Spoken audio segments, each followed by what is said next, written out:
জুনদুব রাদিয়াল্লাহু তাআলা আনহু বলেন, কানান নবী সাল্লাল্লাহু আলাইহি ওয়াসাল্লাম ইযা সাল্লা আকবালা আলাইনা বিওয়াজহিহি, আল্লাহর নবী যখন সালাত আদায় করতেন, কথা বলার প্রয়োজন হলে তিনি আমাদের মুখামুখি বসতেন। তিনি জিজ্ঞাসা করতেন, হাল রাআহাদুম মিনকুম আল-লাইলা রুয়া, গত রাত্রে তোমাদের স্বপ্নে কেউ কিছু দেখেছে কি?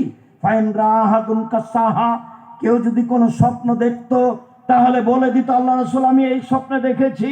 ফায়াকুলুল্লাহু তাআলা মাশাআল্লাহ, আল্লাহর নবী ওই উত্তর দিয়ে দিতেন স্বপ্নের, যা আল্লাহ চাইতেন। ফাসালানা ইয়ামান, তিনি আমাদের একদা জিজ্ঞাসা করলেন, হাল রা মিনকুম আহাদুন আল-লাইলা তারুয়া, গত রাত্রে তোমরা স্বপ্নে কিছু দেখেছো কি? কুলনা লা, আমরা বললাম জি না, আমরা স্বপ্নে কিছু দেখিনি। আল্লাহর নবী বলছেন, শোনো, ইন্নী রাআইতুল লাইলাতা রাজুলাইনি ফাতায়ানি, আমি স্বপ্নে দুইজন লোককে দেখলাম, তারা আমার নিকটে আসলো। ফাখাজা বেয়াদাইয়া, তারা আমার দুই হাতকে ধরে নিল, দুই হাত ধরে নিয়ে আমাকে বাইতুল মুকাদ্দাসের দিকে টেনে নিয়ে যাচ্ছে। ফাআতাইনা রাজুলিন, হঠাৎ একটা লোকের পাশে চলে আসলাম, লোকটি বসে আছে। অরাজুলুন কায়েমুন, একটা লোক পাশে দাঁড়িয়ে আছে। অফিয়াদিহি কালবুন মিন হাদিদিন, তার হাতে রয়েছে লোহার বাঁকা লাঠি। ফাইদখিলুহু ফি সিদকিহি, লোহার বাঁকা লাঠি তার মুখের ডান পাশ দিয়ে ঢুকে দিচ্ছে, ঢুকে চিরে ফেলছে। হাত্তা ইয়াবলুগা কাফাহু, চিরে পিছন দিকে নিয়ে যাচ্ছে। ওয়ায়াফালু বিসিদকিহিল আখার, মুখের অপর সাইডও এইভাবে চিরে ফেলছে। ওয়াইদু সিদকুহু কামা কানা, বাম দিক চিরতে না চিরতেই মুখের ডান দিক আবার ঠিক হয়ে যাচ্ছে। ফায়াউদু ফায়াফালু মিসলাহু, আবার ডান দিকে আসছে, মুখ চিরে ফেলছেন। আমি বললাম, মা হাজা, একই দৃশ্য। কালা তাদার, তারা দুইজন বলেন, ইনতালেক, চলতে থাকেন। ফান্তালাক না, কিছু না বলে চলতে থাকলাম। ফাতাইনা রাজুলিন মুস্তাজিলানা কাফাহু, আস্তে আস্তে হঠাৎ একটা লোকের পাশে চলে আসলাম। দেখি লোকটা চিত হয়ে শুয়ে আছে, পাশে একটা লোক দাঁড়িয়ে আছে, তার হাতে একটা পাথর রয়েছে। ইয়াস্তাখবি রাসাহু, পাথর দিয়ে মারছে তার মাথার উপরে। ফাতাদাদা হাল হাজারো ফান্তালাকে লেহে লিয়া খুজহু, মাথায় লেগে মাথা ভেঙে চৌচির হয়ে যাচ্ছে, পাথর ছিটকে দূরে চলে যাচ্ছে। ওই লোকটি পাথর আনতে যাচ্ছে, পাথর আনতে না আনতেই মাথা ঠিক হয়ে যাচ্ছে, আবার মারছে। দৃশ্য দেখে আমি বললাম, মা হাজান, একই দৃশ্য। তারা দুইজন বললেন, ইনতালেক, চলতে থাকেন। ফান্তালাক না, কিছু না বলে চলতে থাকলাম। চলতে চলতে ফাতাইনা লাগবিন মিসলিত তান্নুরে, চলে আসলাম একটা চুলার পাশে। আলাহু জায়কুন আসফালাহু ওয়াসে, যেই চুলার উপর দিক সংকীর্ণ, নিচের দিক প্রশস্ত। তন্দুরি রুটি যেই চুলাতে বানাই সেই চুলার মতো। দেখি চুলার ভিতরে কিছু মানুষ রয়েছে, তার ভিতরে আগুন জ্বলছে। যখন আগুন জোরে জ্বলে উঠছে, ভিতরে যা কিছু আছে সব উপরে চলে যাচ্ছে।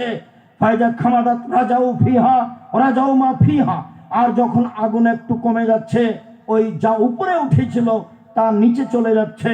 উপরে উঠার সময় মনে হচ্ছে বের হয়ে পড়ে যাবে। ফিহারে জ্বলনে সানোরাতুন, তাতে দেখি মহিলা এবং পুরুষ উলঙ্গ অবস্থায় জমা ধরে আছে। আগুন জোরে জ্বললে ধাঁধা ধাঁধা করে উপরে চলে যাচ্ছে জমা অবস্থায়। পরনে কোনো কাপড় নেই, আগুন কমে গেলে আবার নিচের দিকে চলে যাচ্ছে। আমি বললাম, একই। তারা দুইজন বলেন, ইনতালেক, চলতে থাকেন। ফান্তালাক না, কিছু না বলে চলতে থাকলাম। চলতে চলতে চলে আসলাম আতালা নাহার মিন দামিন, একটা রক্তের নদীর পাশে। দেখি নদীতে শুধু রক্ত, অন্য কিছু নেই, নদীতে পানি নেই।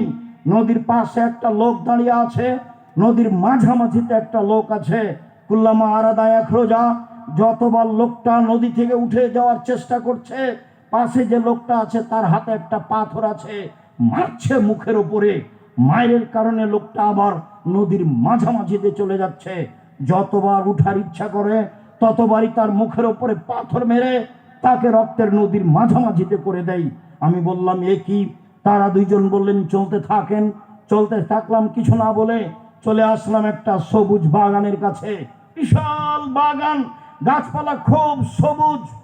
দেখি সেখানে একটা অনেক বড় গাছ, গাছের পাশে একজন বৃদ্ধ মানুষ বসে আছেন, তার সামনে কতগুলি বাচ্চা ছেলে আছে, একটু দূরে একজন লোক আছে, অফিয়াদেহি কাল্লবুন এই কুদনারা, তার হাতে একটা লোহার বাঁকা লাঠি রয়েছে, সে বারবার আগুনকে উত্তেজিত করছে।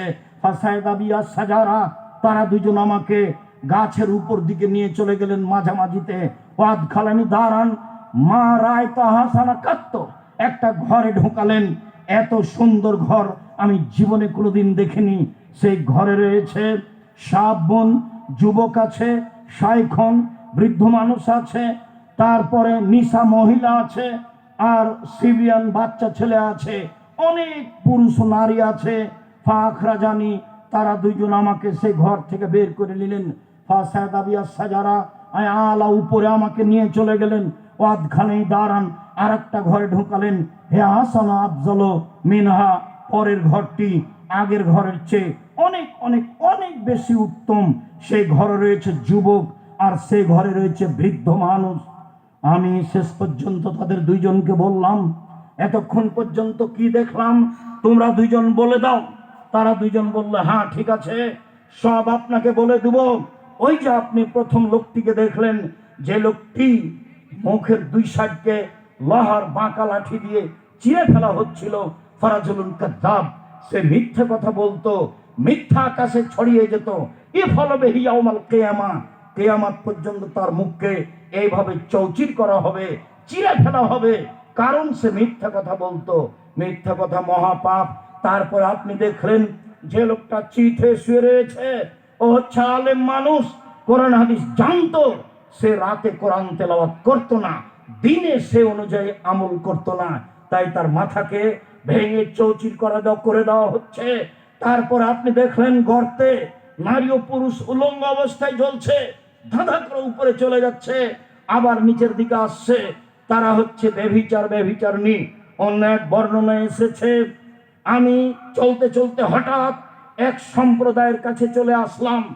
তারা ছিল অনেক মোটা, একবারে 25-30 হাত উঁচু আছে, মোটা মোটা, আর তাদের গায়ে ছিল খুব দুর্গন্ধ। মনে হচ্ছিল যেন গণশৌচাগার, মনে হচ্ছিল যেন রাস্তাঘাটের টয়লেট। আমি বললাম, মান হাউলায়, এরা কারা? তখন তারা বলেছিল অহমুজ্জনাত জাওয়ানি, তারা হলো ব্যভিচারণী। সম্মানিত দিনী ভাই বোন, বিষয়টি খুব বেশি ভাবার। এরপরে আমরা চলে আসলাম একটা নদীতে, রক্তের নদীতে যাকে ফেলে রাখা হয়েছে সে হলো সুদখোর। যতবার উঠতে চেষ্টা করছে ততবার তার মুখের উপরে মেরে তাকে রক্তের নদীতে করে দেওয়া হচ্ছে, তাতে তার মুখ ভেঙে চৌচির হয়ে যাচ্ছে। এইভাবে তাকে শাস্তি দেওয়া হবে কিয়ামত পর্যন্ত। সম্মানিত দিনী ভাই বোন, সুদের ফলাফল, বিচারের পূর্বেই সুদ খায় যারা, তাদেরকে রক্তের নদীতে ফেলে দিয়ে এইভাবে বারবার পাথর দিয়ে মারা হবে। বিচারের দিনে যা হবে হবে, তা হবে জাহান্নাম, যা আগেই ঘোষণা হয়েছে। আল্লাহর দয়া ভিন্ন জিনিস। সম্মানিত দিনী ভাই বোন,